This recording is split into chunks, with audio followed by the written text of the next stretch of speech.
Alright everybody, welcome back to my channel. Today we're going to be talking about how to save your model into an STL file in Fusion 360.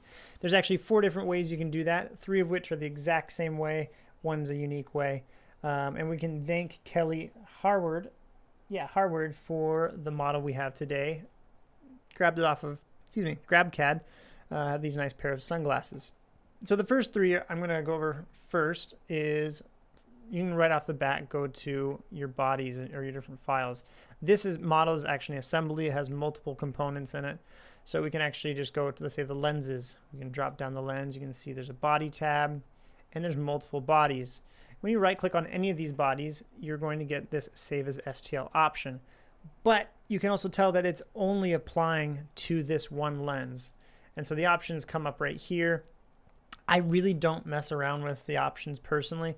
You definitely can dive into it if you want to be like making it a little bit more grainy, like a grainy resolution as you print it, but usually it comes up with just decent fine resolutions. There's not really any good reason to edit these, in my opinion, for most uses. So you can click OK and then save it to your computer. I'm not going to do it on this time, so we'll exit out of this one, cancel it. Another place you can find one is you can drop down Files and 3D print. Again, it's going to ask you to select a single component.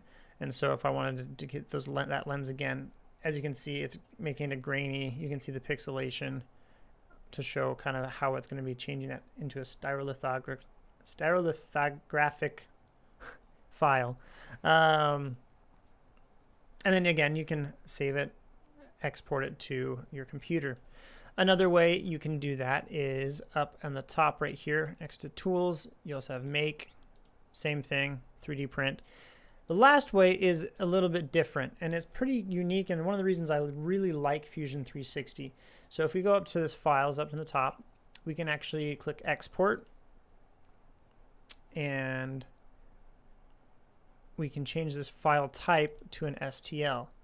You scroll down a little bit, it's right there, and then you can choose wherever you want it to be going. But right here, this is what it's actually going to tell you. This is what makes it different. It says this file requires cloud translation, but the design has not been saved to the cloud. So obviously you have to save it first, but it's using the cloud to save this, not your computer. The nice thing about that is it doesn't take up a lot of your memory from your computer working on like a laptop. But it's also a little bit different because it will take a lot longer to save.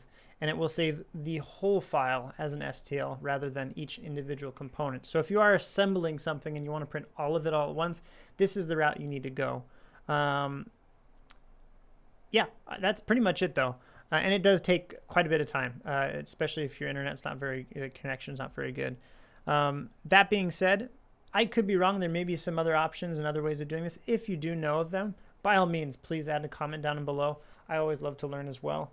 But yeah, I hope this was a useful video for you.